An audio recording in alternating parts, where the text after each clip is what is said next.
Oi, seja muito bem-vindo a 1,5 m de livros. Aqui, como o nome diz, a gente fala sobre livros. Hoje eu vim contar um pouquinho da minha experiência de como foi ficar um ano sem comprar livros. Eu tava numa fase bem ruim, bem bosta, porque aqui a gente trabalha com sinceridade. E aí eu tava naquele túnel sem luz, e aí surgiu uma luz assim no fim do túnel, bem brilhante. E aí eu pensei, bom, da última vez que eu me vi nessa situação e eu vi essa luz brilhante que eu queria muito alcançar, eu fiz uma promessa de ficar um ano sem comer chocolate e eu consegui cumprir. E eu sou chocolatra. Então eu pensei, vou fazer essa promessa de novo. Só que aí eu pensei, mas eu já fiz, eu já provei que eu posso ficar um ano sem comer chocolate. Fazer pela segunda vez não ia ser a mesma coisa, sabe? Então tinha que ser uma coisa diferente. E um outro ponto que tava pegando muito pra mim é exatamente isso aqui que tá atrás de mim, entendeu? Compulsão por livros. Estava comprando muito livro, eu tentei me dar uma segurada um pouquinho antes disso tudo acontecer, me estabelecendo a meta de comprar só livros em inglês, que são muito mais caros do que os livros em português, né, físicos. Mas eu realmente ainda assim tava com uma dificuldade aí de manter o controle. Então eu decidi que eu ia ficar um ano sem comprar livros físicos. Que essa eu realmente não consigo me desfazer, já tentei algumas vezes porque é bem caro, mas não consigo. Então eu mantive a assinatura da Tag e mantive minhas assinaturas de e-book, que eram o Kindle Unlimited, do Kindle, e o Scribd, que eu tinha começado a assinar porque eu queria praticar o meu inglês. E o Scribd tem tanto e-books quanto audiolivros, também tem coisas em português, mas o acervo em inglês é bem maior. Então eu mantive essas duas assinaturas e a assinatura da Tag. E por incrível que pareça, só com essas duas assinaturas você já tem um mundo nas suas mãos de livros. Um mundo, você não precisa comprar mais nada. Então eu fiz essa promessa e no dia seguinte, ou no dia seguinte não, foi tipo uns 3 dias depois, eu alcancei a luz no fim do túnel. Então eu mantive minha promessa até o final, que acabou dia 1º de novembro deste ano. Hoje é dia 3 e eu ainda não comprei nenhum livro. Mas o que eu aprendi com tudo isso? E eu quero até fazer um alerta também, né, para esse mundo de leitores e booktubers, bookstagrammers, e enfim, esse mundo literário que cresceu tanto nos últimos anos. A primeira coisa que eu aprendi com essa promessa foi a ler e-books. Eu não tinha tanto hábito de ler e-books e acabou que eu li bastantes e-books. Se bobear, metade dos livros que eu li em 2020 foram e-books.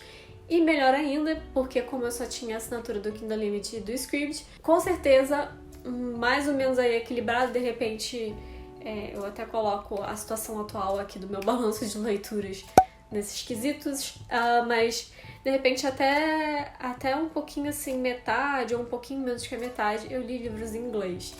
E o que eu percebi foi que eu comecei a devorar livros em inglês. Eu passei de uma etapa em que eu tinha muita dificuldade de engrenar na leitura e de ter um ritmo bom para as leituras em inglês, porque eu ficava empacando ali no sentido das palavras e não entendendo a cena e tentando entender e relendo, relendo. E aí, no final, agora de 2020, eu reparei que eu tô lendo muito, muito mais rápido.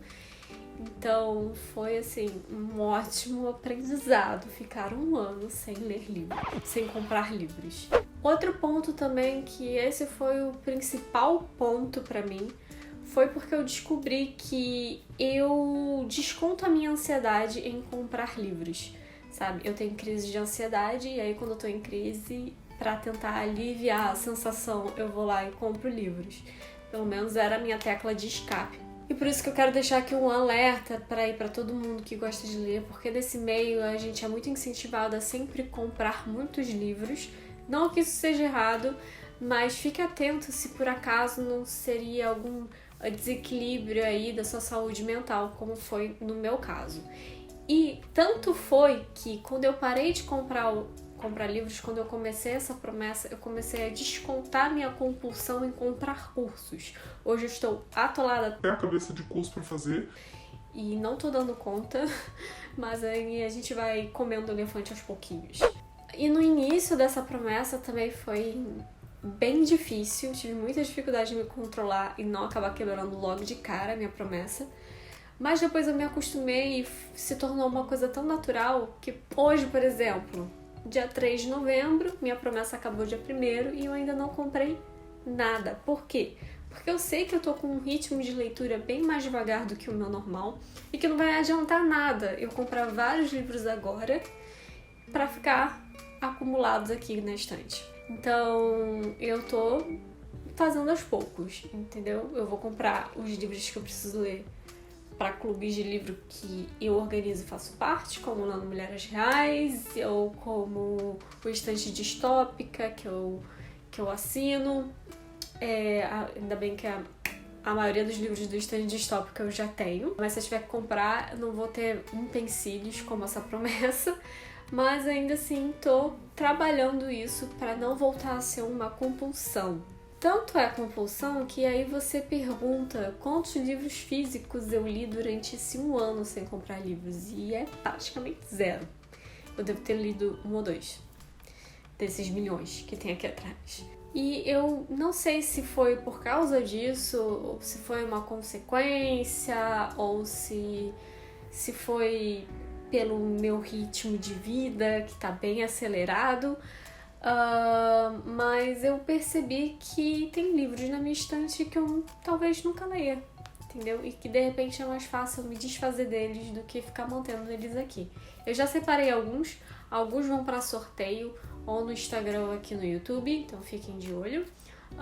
Outros eu vou doar, outros eu vou dar para pessoas que eu saiba que queira, e de repente alguns eu até venda. Mas na verdade existem várias formas de você ficar sem comprar tantos livros. Você pode fazer trocas no Scooby, você pode alugar, é alugar que fala? Pegar emprestado em uma biblioteca ou, enfim, sabe? Pegar emprestado com um amigo. Eu peguei vários livros emprestados com alguns amigos meus, que eu preciso devolver, não consegui devolver por causa da pandemia, porque eu ainda não encontrei nenhum deles. Mas eu também fiquei impossibilitada de pegar livros emprestados numa biblioteca, porque no meu trajeto casa e trabalho não tinha nenhuma biblioteca. Eu tinha que desviar aí ao menos meia hora em direção ao meu trabalho e ao menos 1 hora em relação à minha casa. Então, assim, foi uma coisa meio inviável pra mim, que mostra quanto o Rio de Janeiro ainda precisa crescer, né, pra dar acesso a leitura e literatura, enfim, né? Então é isso, gente. Eu só queria compartilhar um pouquinho com vocês dessa minha experiência. Qualquer coisa, só mandar aqui nos comentários. A gente se vê no próximo vídeo. Beijos!